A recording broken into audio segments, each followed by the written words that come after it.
It was a good day to stack up on your Cincinnati Reds. Hello, welcome to your Wednesday, April 22nd, 2015 edition of FanDuel MLB preview. I've decided I'd like to do an experiment. I'm going to do my lineup a little later in the day after I get some more information, so I can get some more, obviously, as the day progresses. Get enough information, I can make more accurate reads on what my lineup is going to be. I actually cashed on 2 of my 3 entries last night, and I got absolutely lucky. My 3 pitchers, I went with Gio Gonzalez, who left with a 1-0 lead, and of course, the bullpen didn't hold it. Chris Archer, great performance, losing cause,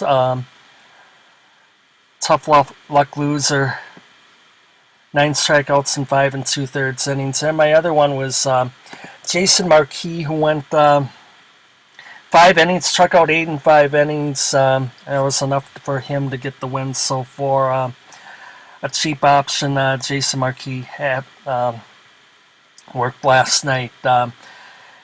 This entry easily won the $8,000 squeeze game, 92.41, and he absolutely went nuts on the Reds, who won 16-10 over the hapless Brewers. Joey Votto 9.25, Todd Frazier 13.5, Zach Cozart at 2,300, 16.5, and Jay Bruce 12.25. So, according to my math, that's over 50 points out of those 4 combined. And you look at my, actually, this was in the $7 plateau, 47.5. So, just if you had absolutely nothing else, just out of those 4, and you get a strong start from Archer,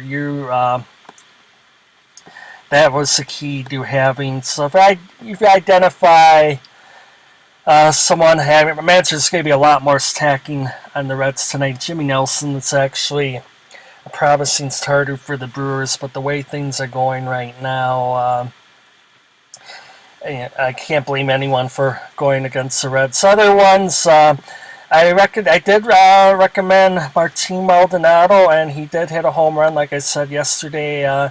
He's good for occasional power, and at this price point, Lucroy out 4 to 6 weeks. I soured on Jonathan after his first injury early in spring training. Nothing I can prove statistically, but it seems like one injury always leads to another unrelated, more major injury further down the line. So I got him in an early draft, but after that I soured on him. I recommended Prince Fielder. He did okay, and he hit his first home run of the year, 9.25 there. Chris Bryant, 6.5. Almost seems like a disappointment. I stuck Owens in as my shortstop, obviously, compared to Zach Cozart. 16.5 points lost there. Steven Souza, not much there. I got absolutely lucky with Ryan Rayburn. I was on the run last night and didn't realize he was not going to get the start. And he came in. He faced Carlos Rodon, the North Carolina State product, and got a base hit, couple RBIs, and doubled later in the game. Got 5 points, and then Giancarlo Stanton, like I said last night, like I said yesterday, 4,900. Miguel Cabrera was 4,900 last night, and it's worth it. He went yard, solo bomb, 6.5 points. So I'll show you. And I'm actually doubling down on this lineup here. I'm tripling down unless I see something later on. I think Archie Bradley's a little undervalued yet. Starting at home, I like his chances against Texas. and only 7,300. So I like that price point. That's going to allow me to do some things with the rest of the lineup. I'm going with Maldonado for another night. I don't recommend him long term. This is kind of a punt play here on my part. As long as he gets a starter, I find something, another option, maybe another catcher that's hitting the middle of the lineup for whatever reason tonight for a similar price range. I want to show the first baseman. Cabrera is down to 4,800. He was 4,900 yesterday, and like I said, that's a great price point. Yankees, I think it's Warren. That should be a good spot for him. But I'm going to go against. I'm going to go with Votto. I can't. I can't go against him. He's a total rampage on Milwaukee right now, and I have to roll with it. The other option is you can go. I have $100 in cap room here. I could go Cabrera with my first baseman, and then I can, with my pitcher, go for 7,100 with Joe Kelly, who's got a nice spot. He's in Tampa tonight. He's not going to go for much. Ubaldo Jimenez, I want to mention the Toronto-Baltimore game, and Ubaldo got ejected for hitting Pablo Sandoval after after the Panda made a rough slide on Jonathan Schultz in his last start. And there was some friction last night in Toronto. Jose Bautista got thrown inside or something, and then Joey Bats went yard. Joey Bats took his time rounding the bases and had some words with Adam Jones as he took the field. So whether it'll be further retaliation tonight or Ubaldo's interested in getting himself ejected for a second night, sometimes something becomes of this. Like you saw with Oakland and Kansas City, sometimes it's just filed away though later in the season. It almost seems like NASCAR style, file it away and then retaliate at the proper time. I'm going with Jerko at second base. I want to make sure he's going to get the start. If not, another option, the Cubs brought up Addison Russell yesterday. Went 0 for 5 with 3 strikeouts in his debut, batting ninth because Joe Madden is such a trendy.